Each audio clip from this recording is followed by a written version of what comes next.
Hey Dan, can you hear me all right?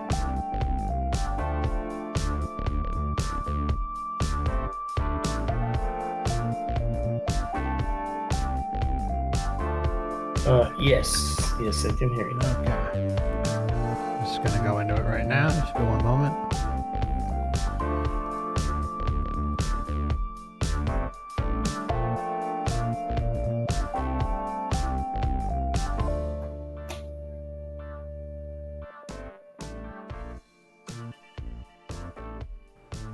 Just as a reminder before we get started, this channel is for educational or perhaps entertainment purposes only, whichever the law would prefer. And welcome everybody. Happy Saturday to y'all. Hope you're doing well out there. Today we're going to be joined with Dan from the Overwatch Project.com and Overwatch channel on YouTube, and it's also Overwatch Project on Odysee as well. Looking forward to spending some time with him today. We've had to keep missing each other, and glad we were able to sneak one in. So the topic is going to be everything the Matrix does can be used against it, and then we'll also be going over a little more karma, sinning, judgment things. So welcome, Dan. It's great to have you with us again. How you doing? Hey, Mark. Hello, everybody. Might come through okay, Mark? Yeah, you sound great. Good. Yeah, this topic came about because of a comment somebody left on my channel. I don't remember the exact specifics. So you want to get started right away, Mark, or what do you want to do? Yeah, sure. Yeah, I think that'd be great. Yeah, I don't really see much else to really say, besides just making sure people go follow your channel, and all that stuff is in the description tab, by the way. So feel free to, if you're looking for Dan's information, you can find the links in the description tab. And we are on Odysee, Rumble, and YouTube tonight. So hello to everybody on all three platforms. Anybody you want to wait for to check in, or No, I think we're good, bro. Oh, okay. Yeah. So I think in an earlier video, I was sort of complaining about the total and utter destruction of Star Wars by Disney and the Ahsoka show, which I really wanted that to be good. And there's so many bad things about it. I was just kind of generally complaining. And somebody left a comment about, you shouldn't focus on such things. Who cares about this stuff? And I don't remember the exact wording that was used, but I thought about it for a little while and started thinking about the implications of that. And I realized that, in my opinion, that you want to pay attention to everything that is screwed up here. Because even in that last podcast that you did, the NDE with Paige. Uh-huh. I hope everybody watched that. That was really good.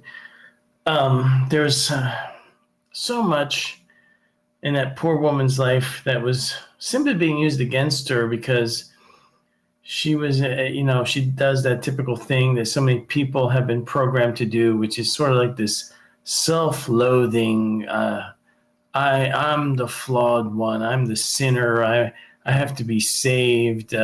It's just like the mindset of a victim in a domestic violence. It is. It's that you really nailed it right there. It's atrocious. I mean, she's just not giving herself a shot at all. It's sad. Right. There is a couple moments in my life. I don't want to get into the specifics of it, but there were times where, in the way long ago, in a couple of dating relationships I had, where I had some really bad, almost not physically abusive, but maybe like more psychologically abusive thrown at me. And I remember this one time where I just let out this sort of like a rant, and it was also a list of every screwed up thing that had been done to me. And that was it. the other person didn't say a word. The relationship was over, and we moved on.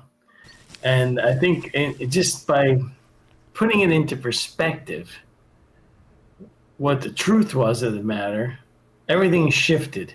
Helped you get out of it. Helped me get out of it, Yeah. and everything shifted.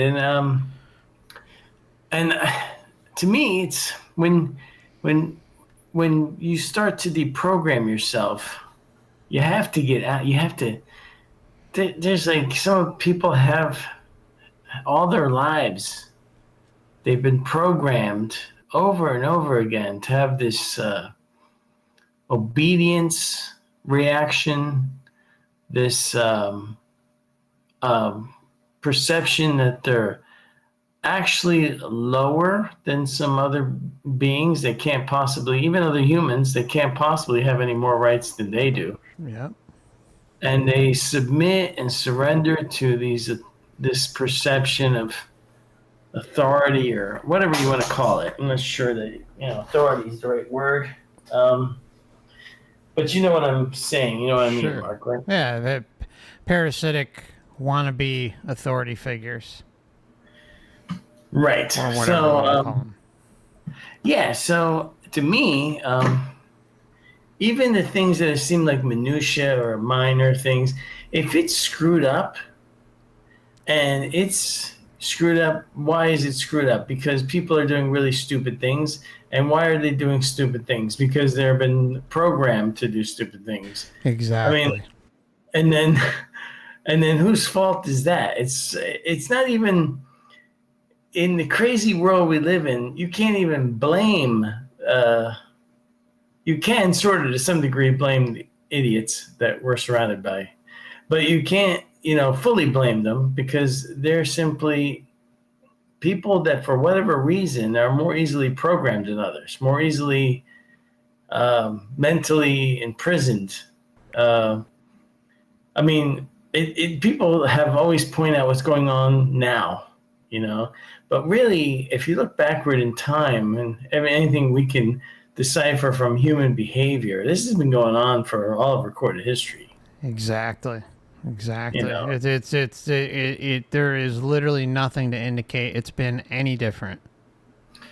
No, there's the nonsense, the absolute total nonsense that you see once you uncouple yourself from the dialectics and the us versus them mentality, and you start to see the utter nonsense of the the two-sided fake coin that people keep bouncing back and forth with, and the just all the crazy stuff that even in the past. I mean, like if you think about it, ancient times where people actually performed human sacrifices to appease like a volcano god. I mean, there's no limit to how there's just no limit to how stupid it gets.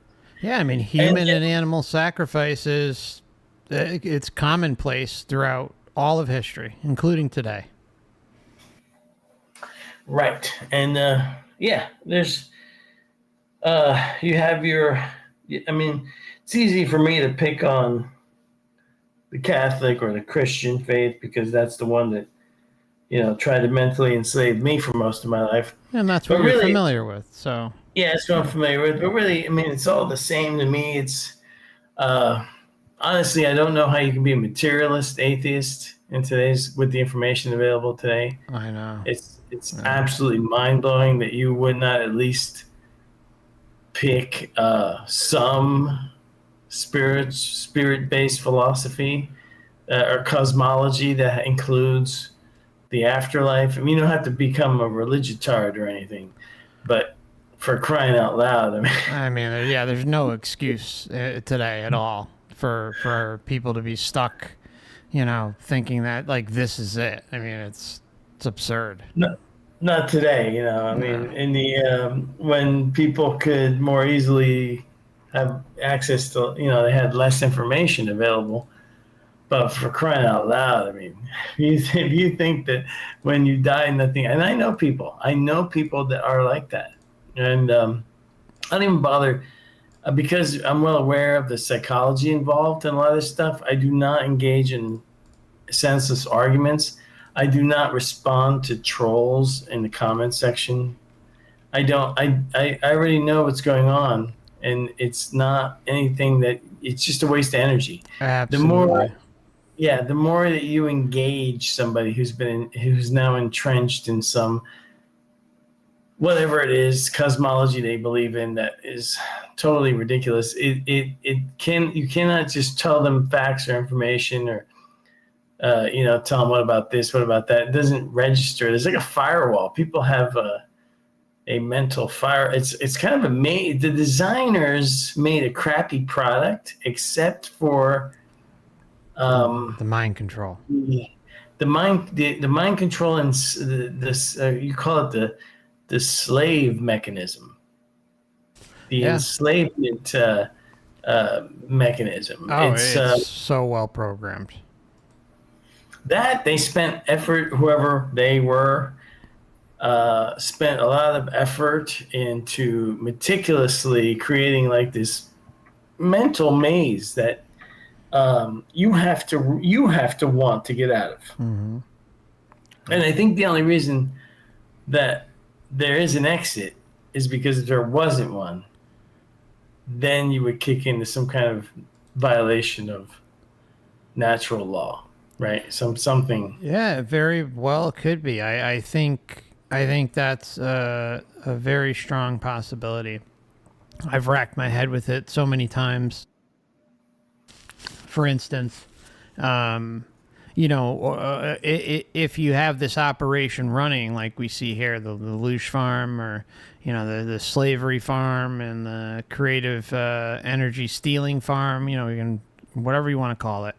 If you have something like that, and you're providing, I mean, there's just so much to find in terms of truth about what's going on here. It's not even funny. Yeah, it takes a long time to really unpack it all and get to that point, but it's all there. I mean, we talk about this all the time, right? I mean, movies, TV, music, religions, philosophies, on and on and on. It's all out there to be found, and you can connect with it and even prove some things to yourself along the way, where it'll help you build more confidence about whatever direction you're going in. Now, the problem is falling down into all these little ready-made boxes that the Matrix has so craftily planted along our way.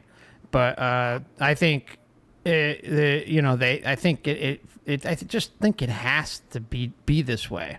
I think they have to reveal truth. You have to be able to get yourself out of here. You have to be able to realize who and what you are, and realize that you can be a sovereign being, that you don't have to continue to fall for all of these illusions. I think it's baked into the cake, whether it's, a natural law thing.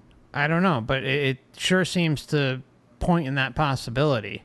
And the other one is kind of, maybe there is some sort of karmic scales out there in the multiverse that, or same concept basically, where there could be retribution for the realm's controllers or whoever that's involved with denying us the ability to discover truth and who we are, what we are. And I think it just goes with the show. It's part of coming here. It's baked into the cake. Right. And the whole point is, it's very important to have the mindset where you have completely purged your subconscious of all the trash that's been put in there, and you really, really, truly not only believe but know, what's going on here. And then when you build up a giant list, and it doesn't matter if it's something you mentioned to me days ago, just thinking about it when there's horrific weather going on, deadly weather, and then you know that there's stray dogs out there, just on top of that, homeless humans, but there's also, everybody can relate to the whole dog thing. If you love dogs, right? Hmm. That they're out there in the middle. It doesn't matter what it is. There's an endless list that you can make in your head. When you get encountered, if you encounter these beings, kind of like that last NDE you reviewed with Paige, right? And they come along and they start throwing their manipulate. You can just cut them right off. You could just say, whatever you guys are doing, just don't even bother, because you got such a shit show going on down here. Where do I even start? And because they always admit that they designed it all. Oh, yeah, they no shame. No, we designed it. It's perfect. Only because you that we designed aren't perfect. I mean, the whole argument is just what they were telling ridiculous. that. Yeah, the page one was so obvious, because what they were telling her, manipulating her with, they were simultaneously contradicting everything they were saying. Everything. So, It is just unbelievable. That case is just unbelievable. I mean, it's so loaded. I usually can't handle putting those heavy indoctrination oriented cases up there, but that one kind of left no choice. no, because it shows, not only does it show how obvious the manipulation is when you're listening to what this woman's being told, but you can see. Oops, I'm sorry, Mark. I dropped something here. That's all right. You can see the how programmed this woman is. She's so programmed that even though what she's being told makes no sense, she's practically in tears over her sinnerness, or whatever you want to call it. Her sinful ways. Yeah, her sinful ways. Or whatever, yeah. Oh, it's all her fault. And I'm like, really? I mean, it's, if you go buy a car and the car's a lemon, you don't go back to the dealer and say, listen, it's all my fault. You guys made a piece of shit car. And I should get my money back, but since it's all my fault, I'm just going to, try to have you guys fix it over and over again, but it can't be fixed. I mean, you wouldn't do that. That wouldn't make any sense. It'd be insane. No. You didn't make the car. They made the car. Exactly. No, really. You want your money back. That's right. You want your money back. Cough it up. Chop, chop. Right? Yes. You also made a video a while ago, that karma versus sinner thing. Yeah, the karma, sinning, and judgment video. Yeah. That also is quite mind blowing, because when the karma thing is to me more mind blowing than the original sin, or the sinner, the Western culture where you need to be saved. I think that's an easier sell to people. When you're selling that. You're selling that philosophy, it should be an easier sell, because now you're chipping away at people's self-esteem. You're kind of downgrading their sovereignty or whatever. But when you're dealing with karma, that one blows my mind, because we have an entire world run by complete psychos, and there doesn't appear to be any karma going on. No, right? No, I mean, Christ, if there was karma and justice and all this stuff, then again, we can revert back to how long this has been going on for. Yeah, we don't know exactly how long, but I mean, Christ, I think most of us agree that this place is reset regularly and started from scratch, from bottom up. And so it's like, how come humanity can never get a leg up over these parasitic psychopaths?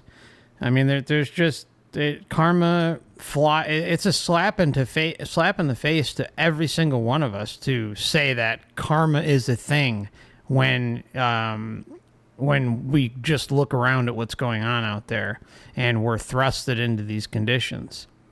And kind of like to revert back to something you were mentioning earlier. I mean, you can understand how some people lose their shit along the way too, right? I mean, there's a lot of bad stuff that happens here, and there's obviously not making excuses for anyone, but it's at the same time it's also a little bit understandable.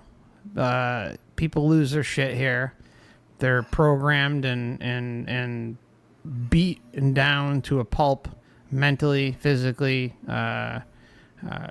through education and the food supply or whatever the case may be, and poor living conditions, survival instincts, on and on and on, and it just yeah, I don't know. I don't know where I was going with that, but you get it. No, I think I can finish that if you want me to. Yeah, please. Okay, it reminds me of an old classic movie that I don't know if the audience here has ever seen it, called Network. Yep. Remember that movie? Oh yeah, it's an old one. The rant, the reporter goes off script. The anchor guy goes off script. He has that rant. Oh yeah. Okay, and mad as hell. I'm not gonna take it. I'm not gonna take it anymore. And that meltdown, and he's spewing all this truth, and then everybody kind of like, and of course in the fictional story, you have like a grand awakening. In real world, there is no grand awakening. There's a lot of people like the guy from Network out there. Oh yeah. And there's just, most people just cognitive dissonance turns on. Their programming kicks in, the firewalls go up, and that's it. Even if they mumble under their breath, yeah, that guy's right, and then they never follow up on it, right? Yes. Yeah. No. There's you know what? I just thought of, and I'm trying to think of the name. You and I were talking about it a few months ago. We were even going to do a video on it, so I think it's a great time to discuss this. Was the guy who made the crazy bulldozer, like like him, the killdozer. Yeah, the killdozer. That's it. Anyone who hasn't seen that, you got to look into it.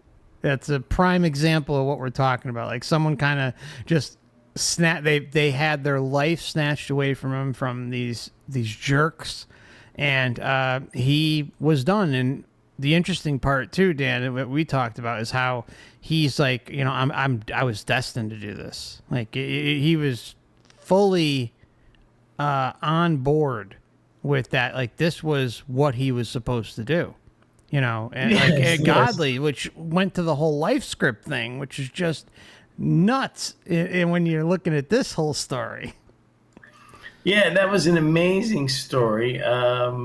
Some people actually on whatever day that was, June, every year post like hashtag whatever June whatever 4th it looks like. I gotta look up that guy. Hold on, let me bring it up. It was Friday, June 4th.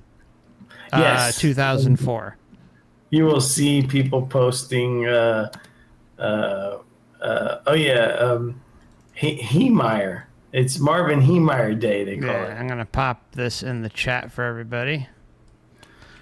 Yeah, that is an amazing story, because it really did seem like almost like he was following some kind of life script. He thought he was following some kind of life script.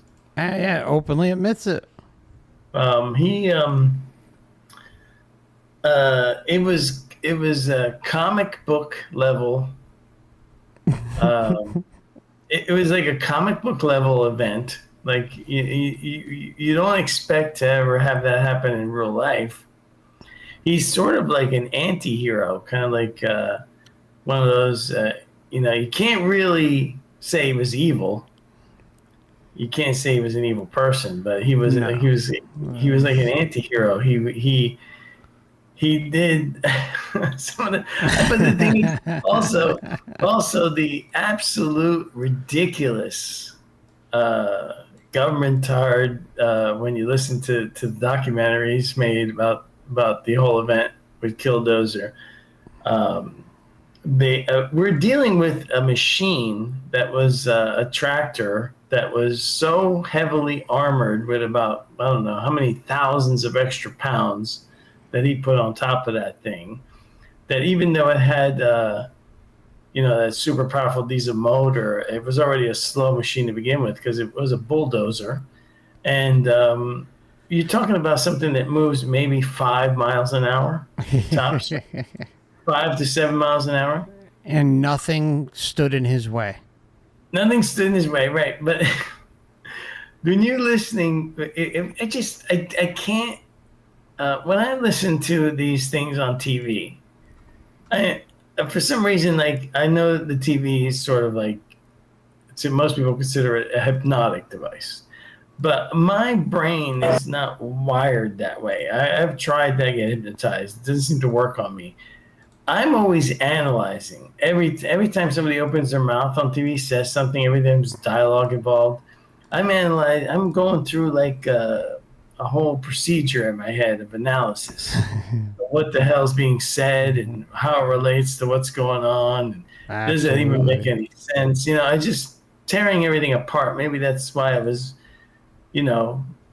sort of, for me, eventually destined, if there's that word, you want to use that word, to discover, the cosmology of the reincarnation soul trap, because nothing else made any sense. But anyway, when you're listening to these cops and the mayor or whatever, those people in that town, their statements are absolutely ridiculous. We're talking about a bulldozer that is moving at 5, 7, maybe 7 miles an hour tops. Okay, you could probably jog faster in this thing, right? Yeah, I mean, just look on the screen. I mean, it's just barely moving. Only because it was Japanese. It was a Japanese engine in there. I don't think any other engine could have taken the strain for as long as it did. No. Without blowing a gasket. I mean, that thing kept going for, I don't know, a couple of hours or something.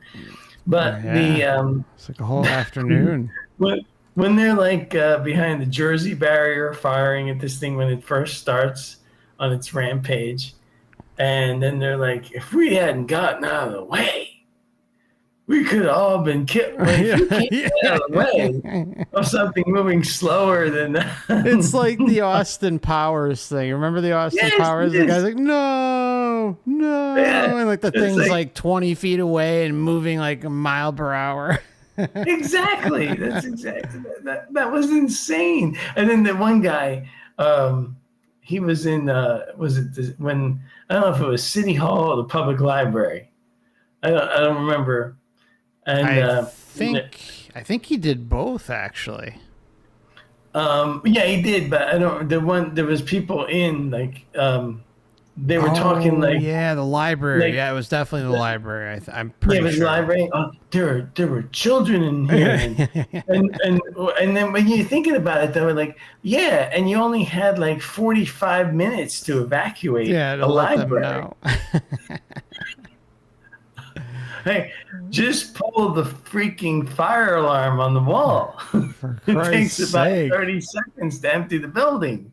I mean, they're acting like it was a meteor coming in, or like, get the bunker ready. Yeah, like when James Lloyd in the airplane, when he's like, "They're coming right at us." That's a great one. I mean, come on. I mean, when you have to, like, when you're listening, especially documentaries, because they can be skewed to try to manipulate the viewer. And oh yeah, they're really good at doing that if they want to.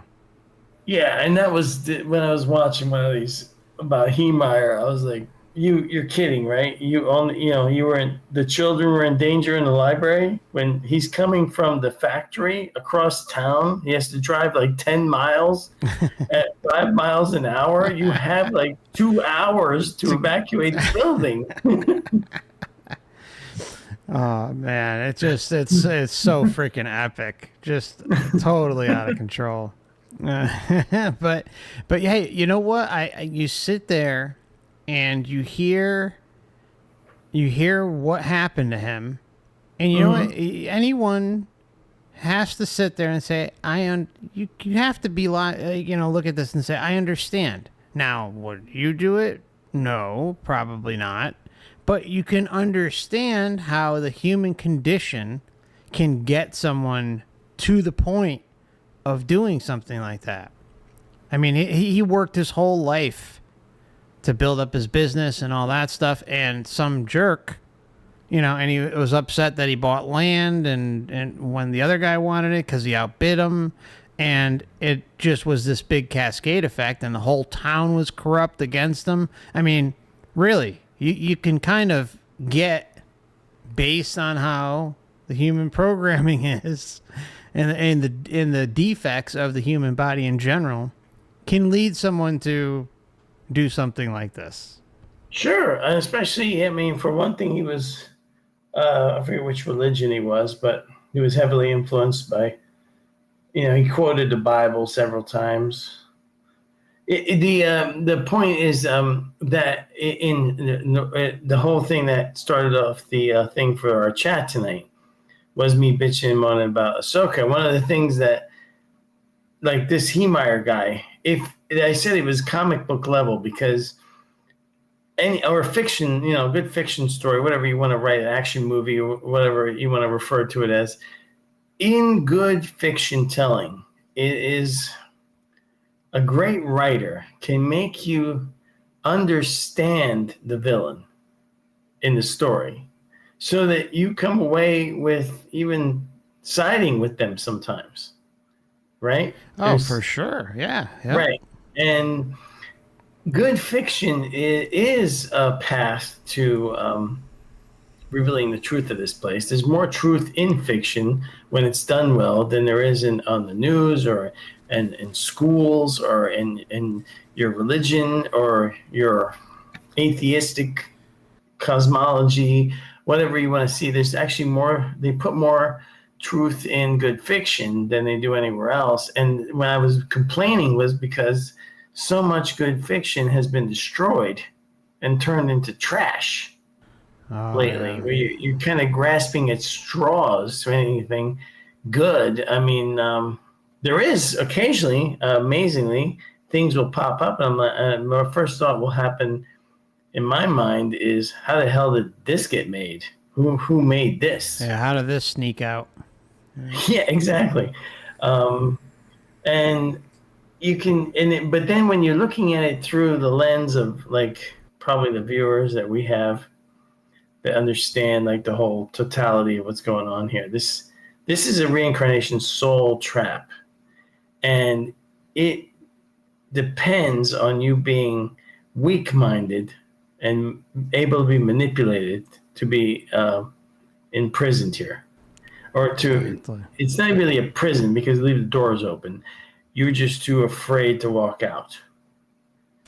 Or you're too manipulated, or you feel too guilty, and they keep looping you back in here. And all the attachments, the whole thing they do with family and friends and pets and I mean, so the soul group thing. I mean, it runs the gamut of they've really thought this place through beyond measure.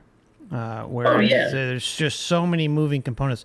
Even just the addiction to the sensory experience, that alone. I mean, so many can fall just for that. That's why I'm convinced they use the love bomb, because it's attacking your senses. It's trying to win you over through your addiction to the sensory experience, even though it's like the biggest one of them all. It's and rarely experienced because you end up back here. But the point is like it's like a drug addict. It actually, I think that the best place that you could walk into to sort of get I don't know if you want to call it an analogy or what's the other one, metaphor, would be a casino. Have you ever been into a casino? Oh yeah. Yep.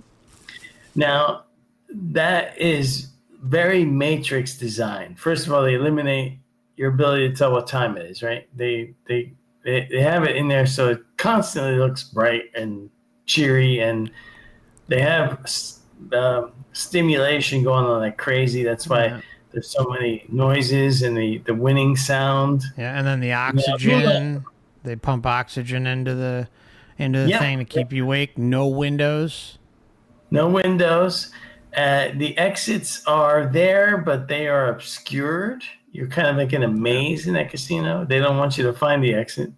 And, and the whole point of the casino is very parasitic, right? So it lures you in with the enticement of winning, but the whole system is designed so that the majority of everybody loses, and the Yeah. casino enriches itself with the losses, right? So it's kind of amazing when you think about it, but you could explain our whole world here like that environment, right? Yeah, Kind of, that's a great comparison right there. That's really good. I agree. April says, interesting analogy. I totally agree. It's a really good one. Really good one. right. And then and it's amazing that the level of manipulation that goes on in there.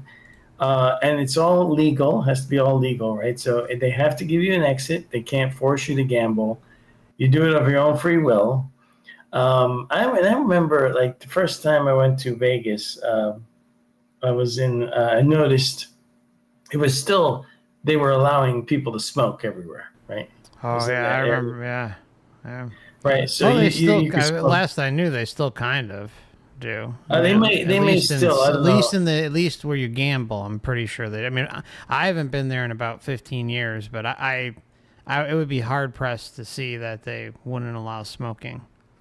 Yeah, you're probably right. I don't know. I haven't been in any casinos in a really long time. But when I was there, I mean, you could still smoke on an airplane. Oh well, yeah, me too. Yeah, same. Yeah, Right. that's crazy, isn't it? Just to Right. think about Right. that. So, yeah. But I'm like, I just remember being kind of like in awe of what they had designed there. And this is back then. Yeah, I was still completely dumb to the whole Matrix thing. I was full of useless religious programming and all the nonsense that I've been programmed with. But I would still remember like being in awe. I'm in a casino floor. There could be a guy smoking a cigarette 2 feet away from me. I wouldn't even know that he was smoking because I couldn't smell the smoke. They had air handlers in there that would Suck take it up. away. Yeah, it was amazing. And of course, they would bring you free drinks, Yeah, right? yeah, gotta get you boozed Uh, up. Yeah, and I mean there's your. They have the whole place is designed to be attractive. It is an incredibly good analogy to the Matrix because it pulls you in. It wants to keep you there, and in the end, you keep feeding it. You keep, Yeah, and even when it lets you win, it's gonna get that back from you later. it's yeah, man. It's a perfect analogy. Yeah, I mean, it's just all about uh, yeah, it sucks you in, and you could start winning, and then you could end up getting addicted and becoming a customer for life. Right, right. And all you have to do, this is the clincher right here, is get up and walk out. Yeah, No one is going to stop you. it's that And simple. it's that simple. And I really think this whole place is run like that. You just walk out after it's all over here. You just walk out, or you kind of drift out, or you project out. Because you don't really have legs anymore because you're a conscious being that is not actually human. As William Buhlman, I think, described it best. We're not human. We're consciousness, and we're sort of like plugged into being human, kind of like an avatar in a video game. Yeah, yeah, yeah. No, yeah. Buellman really sums it up well. I gotta love him. Okay, I just wanted to say really quickly. I just want to give a big thank you to Michael for joining the Last Timers Club here on YouTube, and he also mentioned that he joined on Odysee too, which was really nice of you. Thank you, Michael. I appreciate you. And then Nak M sent a super chat. Thanks so much for a super sticker. I really appreciate you. Thank you so much. Hope you're enjoying the stream tonight. And hey, Harold, good to see you. Shannon, April, and everyone else out there on YouTube and Odysee and Rumble Land. KMF, good to see you out there. Glad to have you with us. True Detective, thank you. Good to see you too, and everybody else. So, yeah, it's just I thought, the casino analogy was really, really great one there. That was a great one. the light is the ultimate casino. That's the welcome. That's the welcome indoors. I remember when I was in Vegas, the MGM had these 2 giant lion statues at the entrance. But there was another entrance, and they were tearing it down. And I asked one of the casino or the MGM people, "Why are you tearing that entrance down? It looks brand new." And he's like, "Yeah, we found out that in certain cultures, walking into a giant lion's mouth is not acceptable. It's a symbol of bad luck. So we have to tear." They had to waste they're spending like $20-30 million to redo that entrance. So shit, you're telling me MGM tore down the lions? No, they had the 2 in the one entrance I saw. There was one entrance that had 2 enormous lions, one on each side. That was perfectly fine. Yeah. But okay.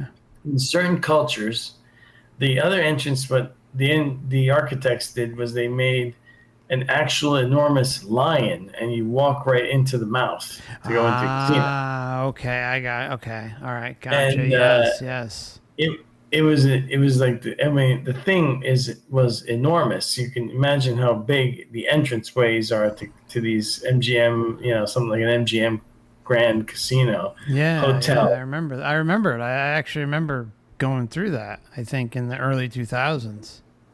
Yeah, I went and saw a couple concerts there.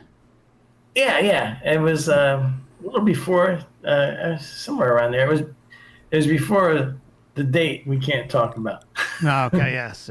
Yeah, and but I just remember like there was a giant, like they shut down that entrance. They were demolishing it. They were deconstructing it, and it was like this enormous golden MGM line. It was amazing. It was like something out of like ancient Egypt or something. I was like, what?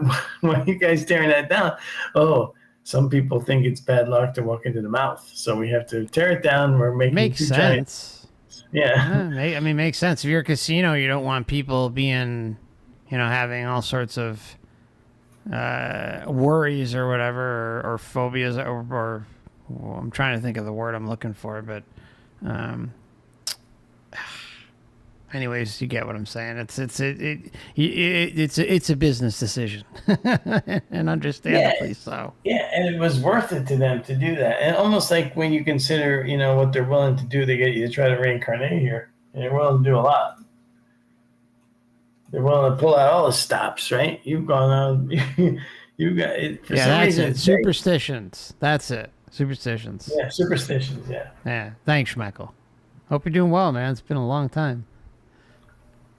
Yes, you're correct on the date, Austin G. No, I had to correct him. It was actually a different date. 9/10. Yes, that's true. Anyway, that's where I was coming at with that whole. You got to pay attention to everything wrong here. You just it's like you want to build up like a mental, not only the mindset to get out of here, but you want to be able to dismantle anything that they're throwing at you, because they have more crap. If anything, you should be able to take these beings that get encountered on the way out, and you should say, you know what? You guys really have a lot to answer for. There's a lot of problems down there. I think you guys got to go down and take care of some of this shit. Yeah, where are they at? Where are they at? Yeah, I think you should send them into the reincarnation soul trap. Yeah, that's right. They need to go reincarnate and work on their karma for allowing this shit. Yeah, you need. You know what? You're right. There's so many ways to twist this back at them, and also and be kind of humorous about it. You're right. I really suck at this. I bet you guys would be the best. To do way better. I love it. That's a good Boss one. gamers down there. You need to go down there and show everybody how to do it. That's right. Go prove to everybody that you can fix this situation. Who's to say that you can't reverse manipulate them into incarnating into their own soul trap? I mean, How badass would that be? That'd be hilarious. It's like, yeah, go show us how it's done. We'll see you in a couple hundred lifetimes, and we'll talk. Yeah, there's your karma right there. Oh, shit, I love it. But yeah, I mean, it kind of, I like how we kind of circled back around to the beginning of what we were talking about. Yeah, I mean, it's, I think paying attention is really important, especially it's part of the waking up process too. I mean, being able to see more clearly what's going on out there and the level of manipulation, deception, and how deep it goes. It's like that takes time. You know, that you can't just walk into that. I mean, we all have to, you know, deprogram ourselves along the way. And then it's just incredible how you can just, for instance, look at news headlines and just immediately ID them as bullshit or whatever. Oh, sure. You know, I mean, or like just or agenda based or whatever the case may be. And that same thing goes for religions and philosophies and, you know, all sorts of different things as you know, move along in this wacko realm we're in. Sure. I think I sent you remember, was it a month ago when all the fires were going on in Hawaii? Oh yeah, that is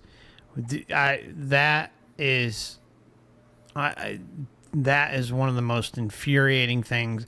That one triggered me. That's one of the things that's triggered me.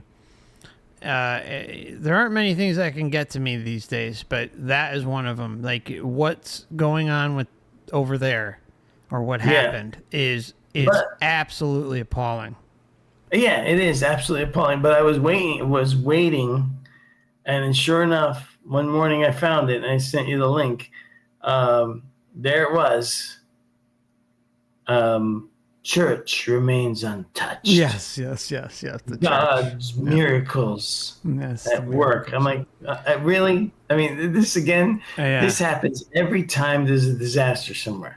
Remember the hurricane? Same thing. Remember we sent some articles to each other with that, like, oh well, you know, God spared, you know, my roof or my house, but you know, a mile down the road, a family has lost everything. The entire house is fucking collapsed, you know, or 10 miles south, the entire, you know, city's practically gone. But God spared my house. Think about how selfish that is too. Selfish, and then just ridiculous. It's getting narcissistic. Actually, yes, narcissistic. Yep. But in this case, there's a church standing, and everything around it is obliterated for miles, absolutely destroyed. But this church is like virtually like untouched or whatever, kind of like Oprah's house, I guess. Anyway, the whole thing in the article was that, like, it's a miracle.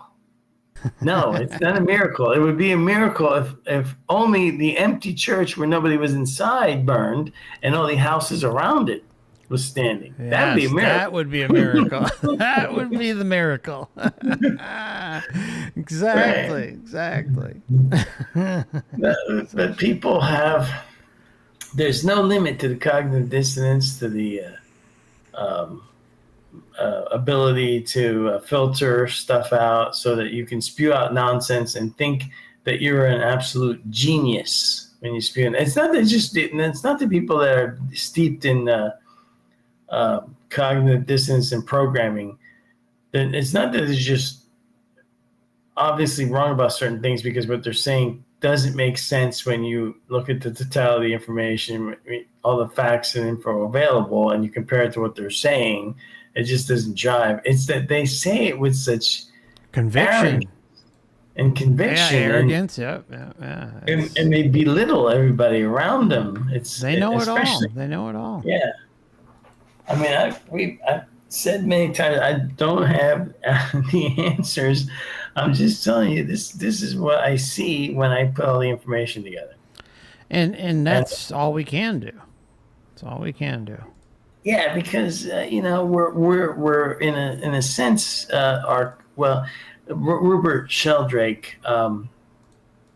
Again, somebody else when they speak and he's pretty brilliant.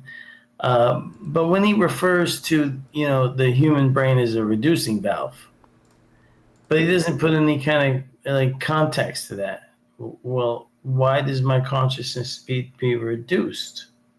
Yeah. You're literally describing the brain as a handicapping device. He can't go a step further. It's there's just something about it, like where we can call it cognitive dissonance or whatever, but there's just something about this realm that just takes away like any sort of common sense. I mean, I don't even know how you put it. I mean, there's something I would like to say, but I'm not going to because it's get me in trouble. But it's just. And then I don't know. You think about how the life script plays its role in all this. I think that's such a major factor in all this. How everyone's kind of comes here with their scripts, and unless you wake up and get out of the haze, you're pretty much running interference for the Matrix from cradle to grave. Sure, you're gonna have your own thoughts here and there, but overall, you're gonna obey. You're gonna do what this realm expects of you. Yeah, it's crazy to me. Even when people, they have, it's like a mixture. You can always find truth in all these different cosmology models that people have are peddling around out there. There's a certain level of truth to them, and them. They just don't hold water when you really think about what they're saying. I mean, and really, take it to its like logical conclusion. And these things just end up not making any sense. I mean, I don't know. Like, yeah, I mean, I guess it depends. What specifically? You're referring to something specifically? No, in general. I mean, absolutely in general. Like if you have if you're like I don't know, some form of Christian and you're going to church every Sunday and you're listening to the sermons or whatever that the priest is or preacher or whatever your denomination you're with happens to have its certain formula for doing things. There's like, I don't know, 1,200 different versions. The some of the messages are going to be positive and they're going to be uplifting and they may even be morally correct. But at the same time, there's so much BS entangled in all that mess. It's just a form of very clever mind control. Yeah. You could say that about like there's a lot of stuff that's come out about where there's a lot of documentaries and stuff, and Leah Remini, you know who she is, right? Oh, The actress. yeah, I'm very familiar with. I mean, I've been following that for since the anonymous days. Everything that's going on with Right. that, and to be honest, I don't even want to say that much about that organization because I think how they kind of link into what we talk about is it's scary, and I feel it's really dangerous. It is. You know what I'm saying? Because so I just yes. want to be careful with that. Yeah, it is because just making my point, you can find it everywhere. Yeah. You can extrapolate that, hey, this makes it resonates with people because there's a part of truth there. And then it sucks you in. And then, I don't know, a lot of these people, they also seem to just, I don't know, to me it's a big deal. When I found out that, when I deconstructed everything I was believing and realized it was bullshit. My first instinct wasn't to. It was more of an unmoored kind of like confused feeling, but it wasn't like, well, let me find something else to latch onto right away. Yeah. It was like, I'll be latched onto anything because I don't know if I'm just switching to another BS, which is what I later found out. Exactly. Which That's is how it what, worked with me. Same exact way. right. And You got to then be when cautious. You're cautious. You're scarred. yes, and most people don't seem to do that. They seem to. How many? Probably, if you were to scour the YouTube channels, how many of people that are former atheists now are insert religion here, and how many you can find books, you can find podcasts with people that former religious now materialist. And when I use the word atheist, I'm specifically referring to the materialist. Same. Matter first. There's no afterlife. There's nothing. You're a bag of bones. Yeah, that's exactly how I refer to it too. Because there's Right, there's and a there little is bit of confusion there. right because there's a bit of a corruption with the use of that word. With a lot of words that we use, like people, atheist is atheistic. It's not actually. It doesn't actually mean materialist. Exactly. It's just been kind of like co-opted to mean that. Just like the word apocalypse, Armageddon. Most people don't even know what they're saying half the time. I didn't know until I, Yeah, went down to apocalypse is a really great example of it. right. It has become a synonym for end times, end of the world, massive destruction. The word Yeah. simply means to reveal something. To reveal, Exactly. to show you something. It doesn't mean anything. It doesn't have any meaning about destruction. It's not what the word means.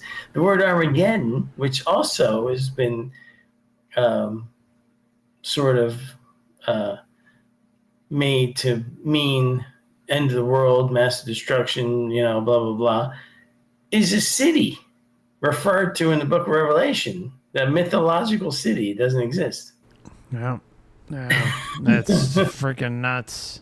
Freaking nuts. I saw a great comment I want to just throw your way. Ma Lopez says, I learned from Dan the importance to pay attention to the cognitive resonance flaw. It's unbelievable. I'm working on it constantly. Yeah, I mean, you will always use it. I wouldn't say that you should. In certain circumstances, it's a harmless thing. It's not going to cause any harm. It only causes harm when you start to use it to justify insanity. Like if you're on a diet and and somehow you use cognitive dissonance because one day you want to take a day off your diet and you want to have some, I don't know, fried chicken or something, or like if you ever watch somebody order like the most fattening food possible, but then they ask for a Diet Coke. That's that's cognitive dissonance right there. There's your cognitive dissonance. In that circumstance, it may be a little bad for their weight loss or whatever, but it's not on the level that people are using it for life and death decisions. I mean, let's face it, there's certain religions out there that people believe they have a right to do horrific shit, even in today's world. And and to me, just because Christianity doesn't like stone people to death anymore and they don't burn witches at the stake, they have simply evolved into psychological warfare, in my opinion.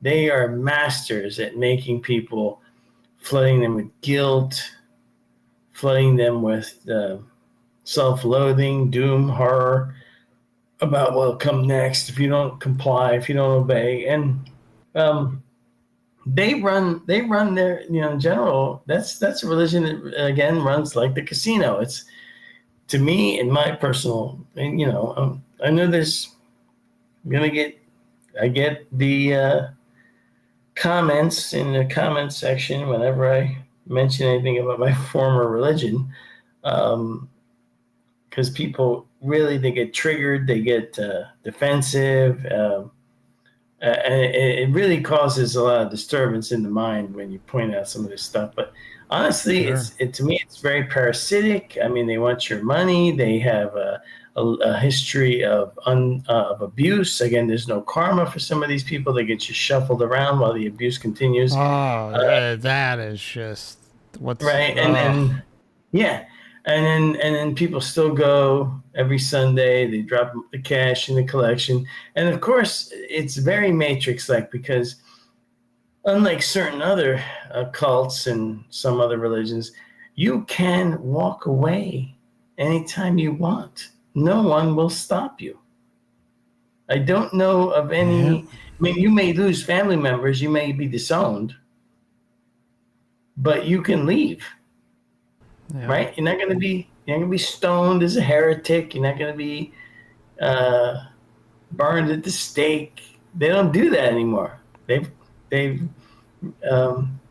realized that psychological torture is far more effective. Yeah, you know? yeah, exactly. They've got it down to a T on Yeah. exactly the best approach for everything.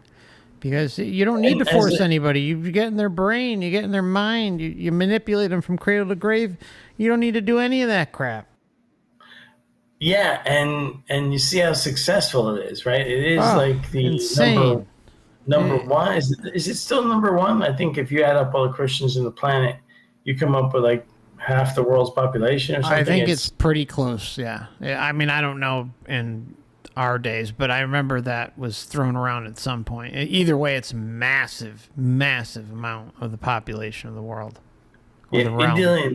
Billions and billions of people, and it's everywhere. It's everywhere. I was watching, billions and billions. Billions and billions and billions and billions. I used to watch Carl Sagan.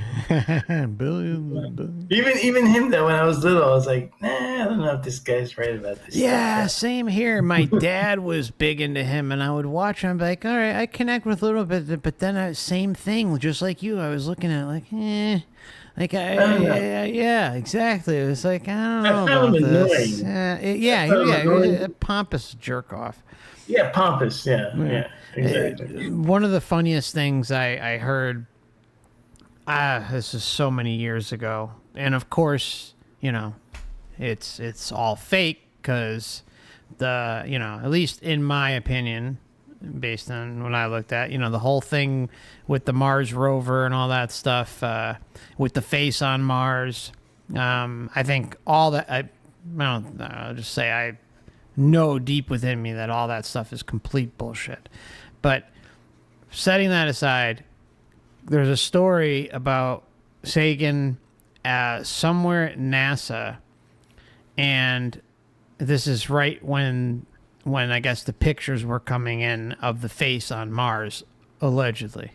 All right, and I guess it was already kind of released to the public, and Sagan saw the photo, and he goes, "It's a fucking face," because they were apparently trying to deny it. But I remember, I remember seeing that as a kid, seeing like the whole face on Mars thing, and I was like, oh wow, like, so there is life out there and blah blah blah. I mean, it's just one of those weird stories that I heard, but it's like when you kind of look at how the whole space thing has been presented to us, and in my opinion, just completely loaded with bullshit. It's just kind of funny to hear that story. So I don't know whether it's true or not, but apparently he's walking past NASA. They're looking at the photos coming back, or the photos that they were interested in, and someone shows him the photo, and he goes, "It's a fucking face." I mean, I don't know. I don't know if it's a true story, but it's funny. I don't know. What do you think? Let me ask you this, Dan. What do you think about the whole? And we don't have to talk about this if you don't want to, because I know we kind of are a little different in our views about some of this stuff. But what do you think about the whole space thing, like as it's presented? Like, As it's presented, NASA, space, there's all this stuff. I mean, do yeah. you find any validity in any of it? Yes and no, because I believe it's a holographic universe, and like explained to you before, if I'm in no man's sky, I can travel to other worlds, but it's still a not that's a reality that's created. Like I think this whole place, even the Earth, everything that you see, touch, it's a holographic type of reality Agreed. that seems real. Like, and then as far as like the official space program, there are certain things that to me are odd and almost intentionally odd. Like the Apollo 13 is a classic example of this. You mean with the curtain rod rover? No, Apollo 13 Oh, was the that's one that had the 13. accident. They had the Yeah. Oh, explosion. yeah. Where it went around the dark side. Yeah, that is ridiculous. Okay, but Ridiculous. that's not what the part that kind of gets me. It's the timing of everything. See, Apollo 13, we in the Western culture, we have this thing with number 13. Now, I think it's all bullshit. Matter of fact, when I go get gas, I'll pull up to pump 13. Yeah, and the number 13 only has power over you if you allow it that power over you. But the in some cultures, 13 is a lucky number. It all depends on where you're at, where you're standing, right? But there's things with Apollo 13. It was let me see if because I don't want to screw this up because just to give you an idea. Hold on, just let me look this up. All the 13s. Let me spell it out.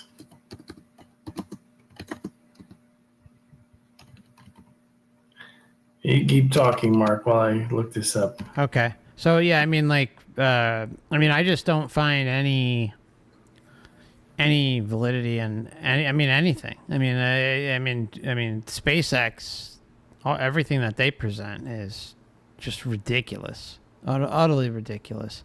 It's just a big PR campaign, marketing campaign on the minds of the masses.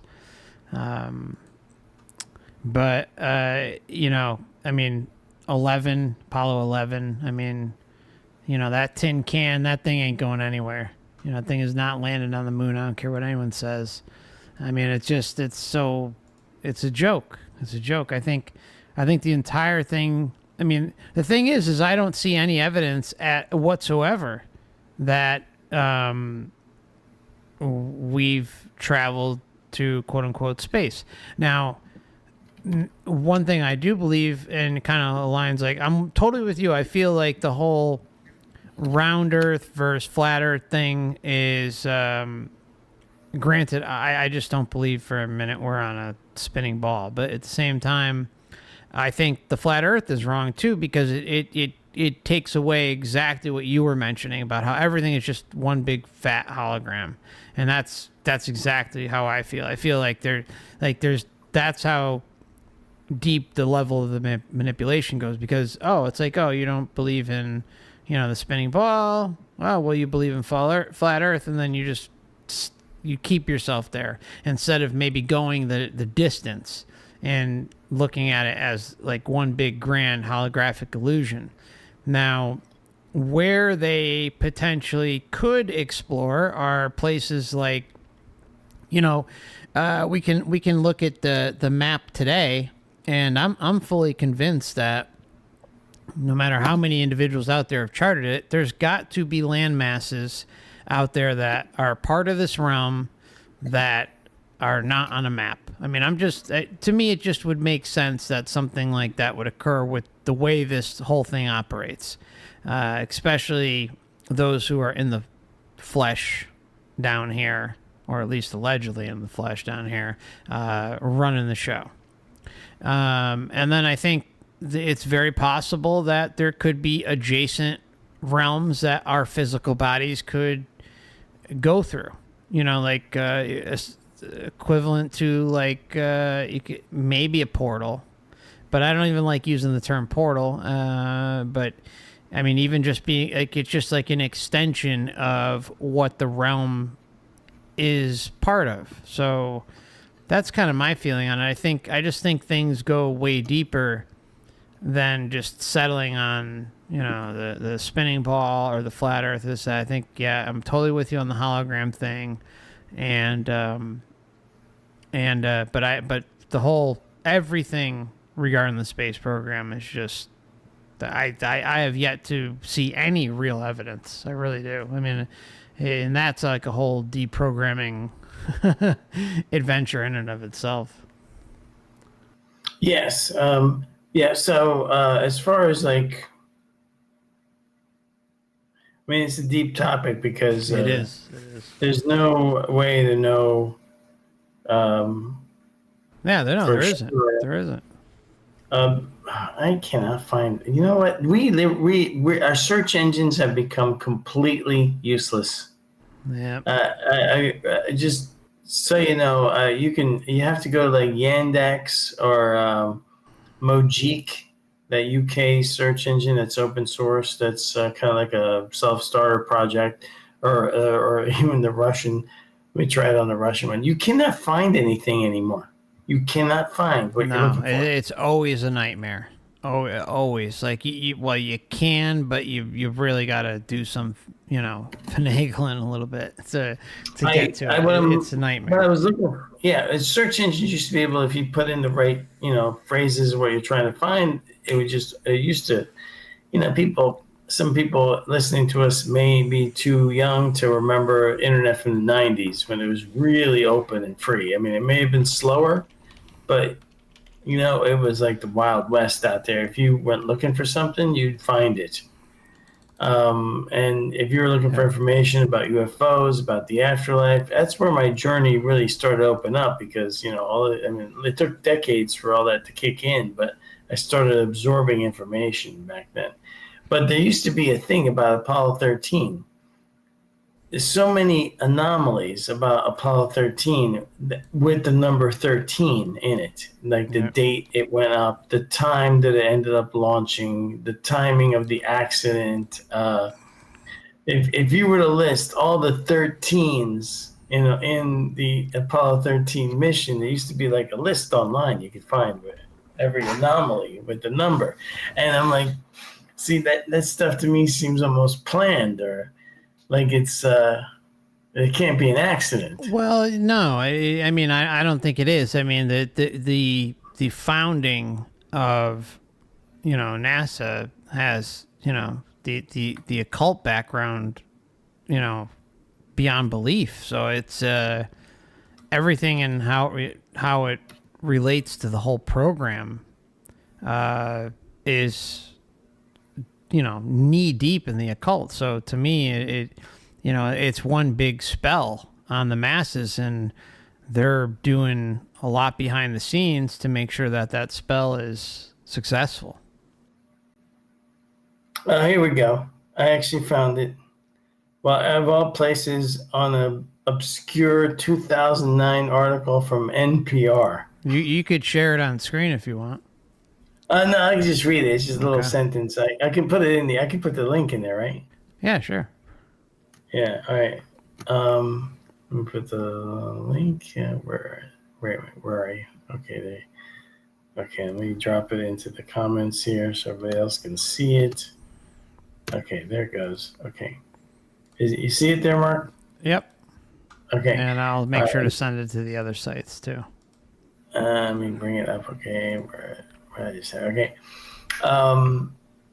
Okay, there's a section here. In April 1970, the space agency launched the 13th Apollo moon mission at none other than 13 hours Central Time from Pad 39. What's wrong with 30? What's wrong with 39? 13. That's well, 13. Yeah. It's a third multiple of 13. Yeah. The first names of the 3 astronauts. Remember, there's one astronaut that had to get swapped out because they thought he was going to get the measles or something, but then he wasn't sick at all. So the first names of the three astronauts, James, Fred, and John, has a total of 13 letters. And you can keep going. There was actually more than that.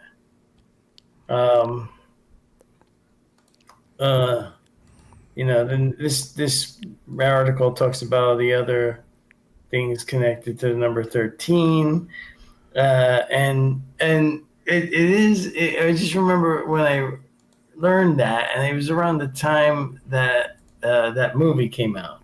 It had to be the 90s. I love that freaking movie. Right, When I was younger. Yeah. It's a well-made Until I learned movie. it was bullshit. Yeah. But I just remember, because that's when, the internet started to explode, and when the movie came out, I started looking into some of the history of Apollo 13. I wanted to know more about it, and then I stumbled onto all these websites that had a giant list of the number 13 being connected to this, connected to that. When you add up all the 13s in the Apollo 13 mission, you end up with a enormous list of so-called coincidences that seemed to me, like, even back then, it was like, this seems awfully odd. This is like, so when you ask me about the space program, I automatically think back to Apollo 13 and all this anomalies. Sure. Most of it, and like I said, in different cultures, that means absolutely nothing. If you're in China, no, it's Gina. if you're in any part of the world where they use Chinese, in China it's the number 14. It actually is a little bit more logical why they don't like the number 14. The number 14, I believe, looks like if you spell the Chinese word for death. Well, that's why the elevators in America skip the 13th floor. Right, and if you go to China, apparently there's no 14th floor. Ah, I never knew that. Yeah.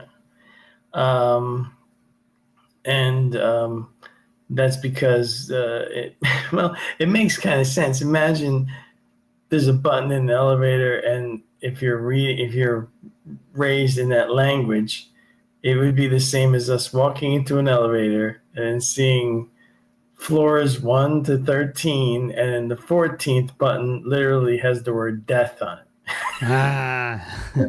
Right?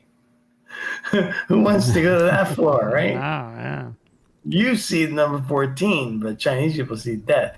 So, so anyways, forget the whole space thing. It's just, I just thought I was thinking about it the other day, and I meant to bring it up to you when we spoke, but yeah, I mean, anyways. I mean, it's, I don't know. I mean, what do you think when you see the footage of Earth today? I mean, like, do you, like, what are your thoughts? I'm thinking. Well, that's when I'm looking at the planet and my PlayStation 5. It looks real because it's in the game. And if you're in space here, you're seeing Earth. The hologram of Earth, which is, is real, and as far as we're experiencing it, but is it actually real? No. The thing is, like, just like everything else, like I said before, that they give you partial truths. Everybody has a functioning brain that isn't super programmed today, knows that science is more scientism, right? It's not really science. Right. It's more like its own religion. Well, I mean, even science itself, it's never definitive, right? And growing up, at least when I did, science was like, and it obviously still is today, but it's like it's a flat out religion, where it's taken as fact. Like science is linked into something, it's fact, and that was part of my deprogramming, was kind of coming down off of that, because But then at the same time, the scientific method is what also helped me get out of a lot of stuff because I started to realize when you apply it to a lot of things that whatever it might have been at the time that you're looking into, like you realize that it fails miserably. It could be something stupid, something small, or it could be something big, and that's like when you start to kind of disconnect from that religion. It's crazy to think about, but Yeah, look, it's like this too. I know I always focus on the cognitive filters of the brain. Here's the other problem. And I'm sure you've run into this in life, and I'm sure everybody in the audience here has probably had some experiences like this, right? You ever talk to somebody, and when they talk back, it's clear that whatever you had in your head that you were trying to communicate with your mouth, somewhere along the line got altered in when they're responding. It's not what you meant. Yeah, not even. Oh yeah, many times. Okay, everybody out there can go and even Google will still work with this search. If you search for the psychology of communication, you'll see it's amazing we understand each other at all, because at any level, because the steps that have to take place on top of this is how absolutely insidious this system is here. This reality, on top of all the stupid firewalls and cognitive brain filtering mechanisms that humans have embedded in their brains that would not only reduce our consciousness but actually mess it up. Now you have to talk with your mouth using words, or if you can't speak, you have to write, or you have to sign language. Either way, it's a form of it's a very what's the word I'm looking for? Ineffective method of communication. It's a very big struggle for me to articulate myself in a way that I think this is what I mean to say, because I'm well aware of how screwed up it can get after it leaves my brain and it comes out of my mouth. The steps involved in the psychology of communication add to the whole problem, because now, I mean, you've seen it, right? People get into an argument or a discussion, and it's like you're in a courtroom now. They start to twist words. Or they bring up something completely unrelated. Right. It's like you bring up one thing that is, it's like it's very clear what you're saying or what I'm saying, but then the individual you're communicating with trails off into something that is completely unrelated, but in their head they think it's related and is proving you wrong, or whatever the case, whatever it is, or they're making some sort of point that is counteracting what you're saying, when in fact it has absolutely nothing to do with what you're talking about. You or I are talking about. Right. Exactly. So now you have all that going on. I mean, and then you wonder. People say, well, after you die, and when you enter the afterlife, or if you're having a body experience, now you're using telepathy, and then they want to tell you that, well, see, you can't be lied to. I don't think that's the case at all. I think you can be lied to under telepathy. Absolutely. I'm 100 and zillion percent. That narrative drives me out of my mind. Like how you can't be lied to in the astral realm because everyone reads each other's thoughts. No, I mean, Christ, I can't even tell you how many cases I've talked about on this very channel that have proven that to be complete bullshit. Complete and utter bullshit. But yet they will say it over and over and over again. Like you can't, out in the astral or whatever, you cannot, you can't be deceived. It's just not possible because everyone is reading each other's thoughts. No, complete horseshit. Complete and utter bullshit. You can, first of all, most of these people are entering the astral with a subservient mindset. That too. And they're not even using their non-human consciousness abilities to they're still lugging around their human baggage with them, right? They are essentially maintaining the human frailty in the afterlife through their own construction, because that's what they think they are. Yep. And then they encounter some being that's perfectly aware of what's going on, and they simply project and can probably create environments with their mind that are going to be quite easy to manipulate with, because you are already. The thing is that it doesn't matter if you have telepathy, if your mindset is a weak mindset. It doesn't matter. No. You're going to be weak because that's what you're creating. You're creating your own weakness. You don't have to be weak in the afterlife. You're not Closing tied yourself up. Yeah. You're not tied to the body anymore. All the problems that you, I mean, in a sense, everything's inverted, right? When we're born here, this is actually death. When you die, that's actually life. Exactly.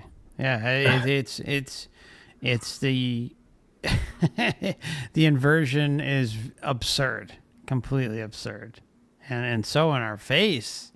Good Lord, just thinking about it just makes me laugh. Yeah, I was trying to find I had a list somewhere, since we're on the topic of stages of communication. It is I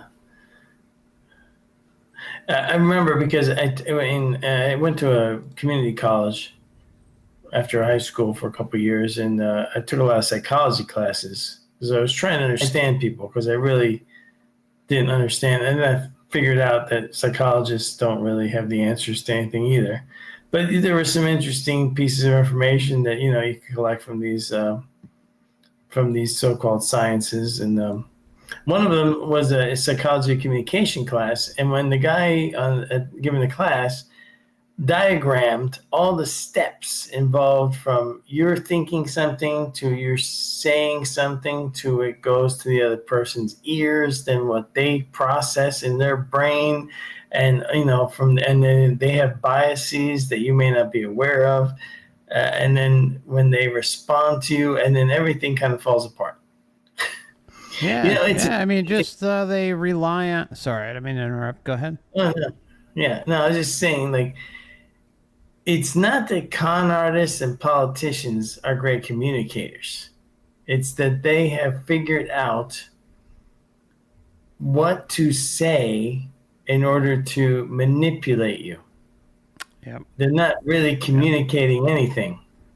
Yep, they're doing whatever they can to their advantage, whatever that may serve. Right, and the same thing with the astral plane deities that you run into, or pseudo faux deities, if you want to call them that. They are projecting what they need to project so that you are placing yourself underneath them. They definitely don't want to run into me in the afterlife. I think they're just going to get out of my way, honestly. They got no choice. They won't even. You won't even see them. No, I think there just be a door that says exit. Might be a doorman there holding it open for me. Yeah, saying he'll be dressed up very, very, in fine attire. Yeah, they'll be like, "You're good. You got this. You don't need to come back. We know you're not gonna buy any of this bullshit." That's right. Yeah, we don't want him anymore. Let's get rid of this guy. He's a liability. That's how I seriously feel. It's like, why the hell, if you're running this place, why the hell would you want any of us? Either it's you and I or the chat. It doesn't matter. Why would you want any of us running around in another lifetime? I mean, even though, we'll be memory wiped, but still, the point is you're, most of us have clearly gotten to the point where we see through everything, and no matter what, our essence can tap into bits and pieces of that. Yeah, perhaps it may not have been in the next lifetime or whatever the case may be, but at some point, it's a big liability to continue to have us incarnating here. Sure. I mean, going back to that casino analogy for a moment, if you're causing a problem in the casino or you're figuring out a way to cheat the system, they're going to kick cards, you out. Yeah. They're going to say, all right, that's enough. Kick you got to out. leave. Well, they'll ban you. Yeah, you got to leave. You're banned. I'm sure I'm going to be banned from ever coming back here. That's all it is. But we also have a fractional, tiny. That's why I laugh when these people, all these YouTubers with their new agey Great Awakening videos. I'm like, what are you looking at out there? What people are you seeing? This Great Awakening. There is a very tiny sliver of awakening, and that is happening because information is more readily available than it's ever been before. And it's the information that we or they are consuming, for fuck's sake. It's like, hello, it's like it's going to seem like more and more people are waking up, to what's going on, but that's because you're consuming content around others who are waking up, or you know what I'm saying? Like you're surrounding yourself with individuals who have the same mindset or are looking at the same content.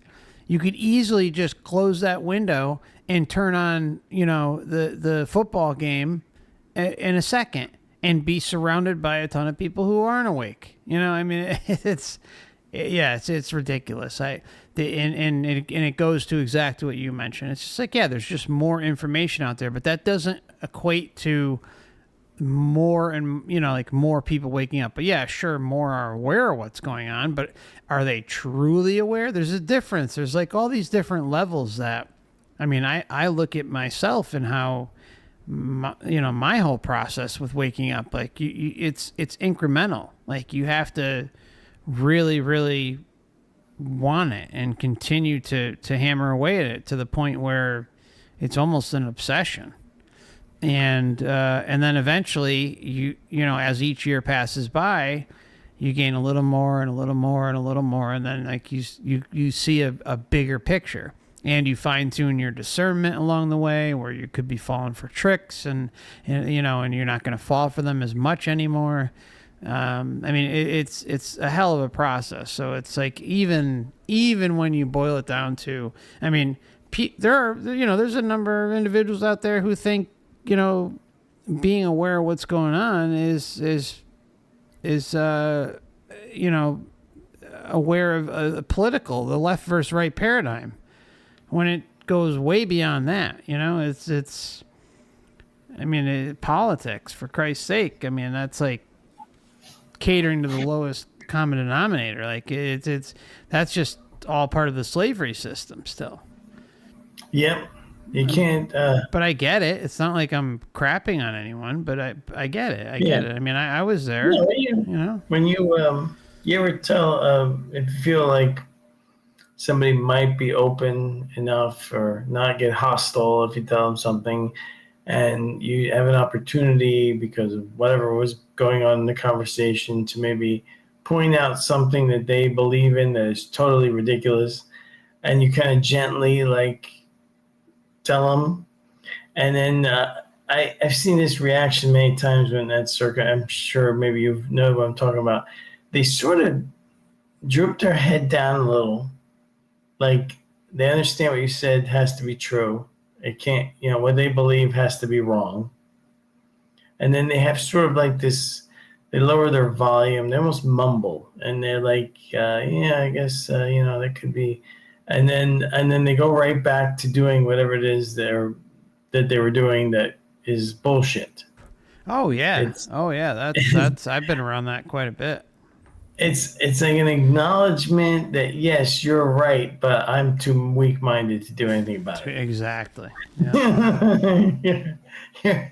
I've seen that same reaction in some people over and over again. And I started making the kind of a note of it. I was like, it's sad. That's weird. It's sad. It's really sad. It just they default back to their programming, and a lot of times there's pauses in those conversations, right? Like where they like they don't know how to respond, or like they'll like blank out for 10 seconds and then give you a regurgitated answer that you'd expect, coming right from the system. It's strange as hell. So weird. Somebody wrote, "Vote harder." Yeah, vote. Yes, exactly. Bear saying vote harder. Exactly. If you want to listen to a good podcast about that kind of stuff, it's the Quash. I've listened to one of his podcasts in the past. He's a lawyer, but he's fully aware, let's say, of everything. He has his own podcast, and he breaks it down very well because he's a lawyer, so he knows how to explain things. And he has these great rant podcasts where he just kind of like shows you the whole ridiculousness of it. Yeah, I've heard him say that, or play clips of that before. Like, vote harder, vote more. It's like, when he points out some stuff that was obvious, but I never even thought of it. Like, in the U.S. here, for anybody listening that is not from the U.S., we have like representatives, and they're supposed to represent us Allegedly. Allegedly, but but in very this will blow people's minds, right? He explained one day that the number of people that when they established the representatives, each one was representing, it would be like 2,000 to 3,000 people at most, because the population was so low back then in the U.S.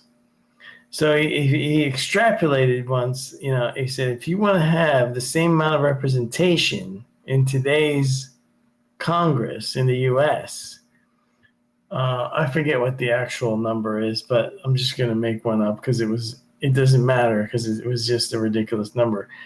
So if you want to have the same amount of representation, you need like 20, 40,000 representatives. Then you would have a proportional Congress to the one that was established in the 1790s.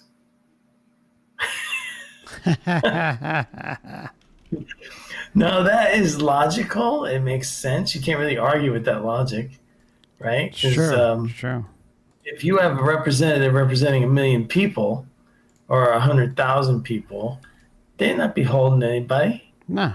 Well, I mean, but we're also talking about, the money involved too, for Christ's sake. Yeah, it's all bullshit anyway. Can't just ignore that, It's all bullshit anyway, because all government is the top level organized crime organization. They're nothing else but that. I mean, taxation is just robbery, but that's not the point. The point is, let's go with the system established and just extrapolate what's going on. And imagine you're representing 2,000 people, and then you go and you screw something up, or you didn't get voted to represent them that way. How long and plus you would be in the same town as these people, right? You would be in the same general geological area. It wouldn't take very long before you're either booted out of office or you're going to change your mind and go back in there and do what you're supposed to do. If you're representing 1 million people, you don't have any care about that. You got organizations; they just have to buy the votes. They don't care. No, they don't have to care. Exactly. They can lose. They can lose a whole bunch of votes. They actually, the number of people that actually vote are a minority. Most people don't even vote. Yep. Yeah. Exactly. So when you listen to that Quash guy, he really paints a picture of what the reality of the situation is this, and what you're believing. And he plays clips from certain talk show hosts, and he breaks them down kind of like you do. You do with your NDE stuff. He does it with big time talk show hosts, on the level that Rush used to be under. Everybody, yeah. And then and when he breaks down what they're saying versus what the reality is, and he's able to connect all the dots, and it's the same thing. It's the same exact thing as what you're doing. He just does it in the faux us versus them mentality. I'm not come on. I mean, the whole thing is ridiculous. No matter who you vote for, the outcome seems to always be the same. Yeah.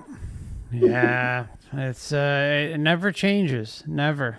I mean, it's incredible what we're seeing out there right now. I mean, it's clear that the system knows that things are so bad that someone like RFK is out there. I mean, it's incredible the stuff that's being talked about by him, like everywhere. I mean, and I think anyone in this chat would, if you've listened to even just a smidgen of what's being talked about, you would likely agree. I mean, there are some exceptions, of course, as with everything, but it just the fact that that is out there shows just how deep, at least, I mean, I'll just say it, that they're clearly scared on some level. I mean, granted, they've got all the technology in the world to back them up and weapons, but again, it goes back to what we were talking about earlier, Dan, how they want to, it's all about manipulating through the mind. So you throw the masses like us a carrot in the form of someone like RFK, and then, he loses. Oh, well, guess what? You're going to get the same old next time. But, maybe another 4 years from now, someone will come around and step up and try to, it's always the carrot and the stick. I mean, it's absurd. It's so absurd. And I mean, the RFK thing, it's just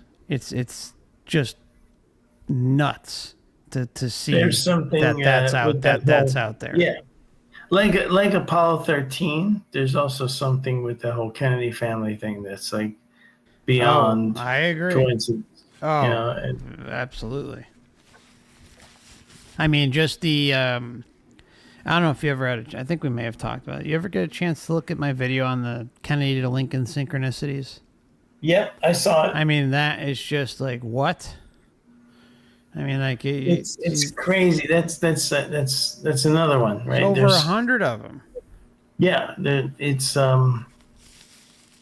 that's what I mean. There's certain things that happen that seem to almost like they're. That's why I compare this to a video game. A lot of times, it's almost like the preset program story, and it just is full of things that are obvious. When you're playing, for any gamers out there, you know what I'm talking about. When you're playing a video game, it's very obvious how certain games are. You're very what do they call it? It's a very confined environment where you have to go in a certain direction. It's not an open world game. It's almost like a closed world game sometimes. And then you have the story NPC stuff going on. I mean, I'm not saying these people are NPCs or anything. I'm just saying that it seems like it's certain things are just beyond coincidental. Like all that stuff between Lincoln and Kennedy, I just don't understand how you could look at that and go, yeah, that's just a coincidence. Yeah. No, I mean, it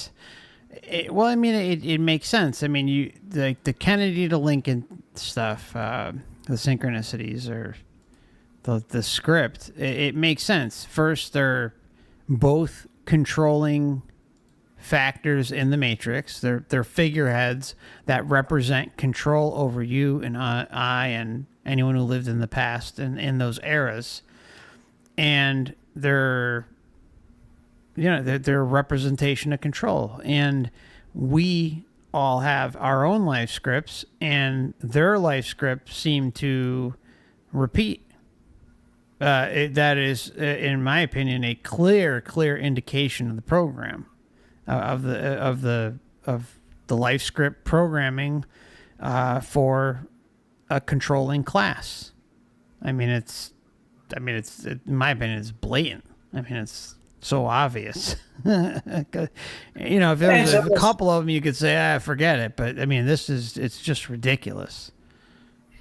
Yes, it's almost like there's you have free will, but there's also a point where the matrix is has put up obstacles, which now force you to make decisions, and these decisions that you're forced to make or situations that are created manipulate you. So I definitely know that there's certain people out there that have explained it way better than I could, but free will is definitely a thing. It exists, but it's kind of like I have free will, but if I'm in Manhattan and I'm going to cross the street, I'm going to wait till that white cross the street guy comes on, because I ain't crossing the street.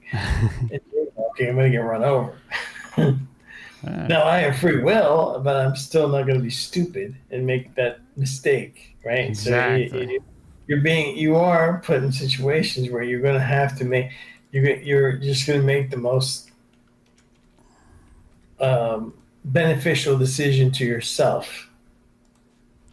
Yeah. And so it's not about your free will, it's about what you're facing that kind of guides your decision making. So it's almost like a battle going on. Yeah. Yeah, no, that's actually a really good way to look at it, because it even kind of goes to how, how we might second guess ourselves for whatever reason, something like even going against our gut, or something that's, may result in something negative, maybe even something positive.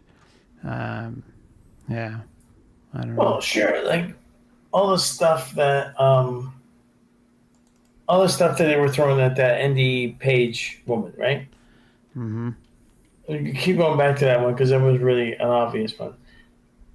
How many of the situations that she was referring to did she even have any? I mean, how much of it was her versus what the circumstances she was in? Yeah, it's yeah, I mean, she's blaming herself for everything. everything. I'm this, I'm horrible, I'm a sinner, I'm that, blah, blah, blah, whatever. Stupid religious tard crap. Um, and not taking a look at, like, hey, like, even me, how many decisions I made early on in life, because I can tell you right now, there's some really decisions I should not have made. I made them because of guilt to a religion that was later I was able to prove, was bullshit. And you are, you can get put in. I mean, I wasn't never like that, but I knew people that were very, almost like cursed other people because they didn't believe the same way. Me, I was always like questioning it anyway. It didn't make any sense. It just didn't have any alternatives. Sure. Yeah, because you kind of we get stuck. Where it's hard to again break free of everything. So we're kind of end up stuck in those areas. Yeah, it's hard. What else do you want to talk about, Mark? Because I'm running out of steam here. Yeah, I'm kind of the same, man. Busy. Yeah, I gotta. Plus, I'm sorry. I've been incredibly busy with work, which is why I haven't put up any videos frequently, and just trying to keep up with the cost of everything. Everything is so damn expensive. I know. Insane. It's ridiculous, totally ridiculous out there, and also, yeah, I'm pretty much ready to wrap things up too. I do gotta go let the dogs out and stuff, and then I'll be headed on over to the gaming channel. But I'm gonna be playing the Phantom Liberty on the Cyberpunk expansion pack. Oh, excellent, excellent. Yeah, I mean it's so far. I mean the base game has had a lot more truths, but there were some interesting ones in the most recent streams. But I've only played it like 2 or 3 times, I think, so far. But I'm interested to see where it goes because the base game ended with a huge reveal of the Matrix. But so yeah, that'll I'll be starting that up about 10 minutes after we conclude here. Just gotta let the dogs out, but I also want to let everyone know that. And Dan, maybe you can pop up the link because I don't think I have it near me. The link to your the donation site. Which one is it again? Oh, it's Buy Me a Coffee. Buy me a coffee. That's it. Yeah. Let me try and find it because I don't think I included that in the description. So if anyone's interested in supporting Dan's channel, you can head on over to Buy Me a Coffee. I'm just seeing if I got it here. Okay, here we go. I got it. Don't even worry about it. Okay. Well, thanks, Mark. Yeah, no problem. That's hey, you know, it's rough times out there. I know some are willing to support the channels, and it's always much appreciated, but never expected. You know, like I know everyone's having a rough time these days, so that's right. You know, it's please, no one expects anything, but it's always appreciated if it's possible. So. Yeah, all the information is free of charge. There's nothing I charge for on my website. It's all the links to all the source material that I've accumulated over the years, books, links. Yeah, some of that stuff I put up years ago. So, you know, if you run into a dead link or something, just let me know. You know, some things have been purged from the internet. Seems like the internet is shrinking, actually. Yeah, I agree. What I tend to do these days is because of that exact problem is I save the links through archive.org with the Wayback Machine, especially if it's something that, you know, like an older website or something, you know. I just make sure to save it through Wayback. That way it's always accessible. You don't have to worry about it ever leaving. Yeah. Hopefully. That's always, although there have been some cases where information magically disappears, like for instance someone who was in the news for quite a while during the whole thing that we dealt with a few years back. He's a big computer guy, has a big operating system, and did a lot of damage in India to children. All that information is gone. It's all gone. Yeah, it's true. It's like if anybody looks up the dead internet theory, there's several videos out there. They refer to it as a Potemkin village, which is basically a facade, a fake town that looks real when you're looking at it, but yeah, like North Korea, you know, like exactly. On the DMZ zone or whatever. Yeah, exactly. So, all right, Mark, well, enjoy your game. If I have any energy left, I'll tune in. Nah, go relax, man. I'm glad we're able to shoot the shit, and it's always great talking to you. Thanks for joining, and I look forward to speaking with you again, man. Yeah, I hope everybody got something out of all the stuff we talked about that helped everybody out with their mindset to get out of here. Yeah, I really enjoyed it, as always, man. So thanks for stopping by. Appreciate it. Yep, take care. All right, you too. Bye. Bye-bye.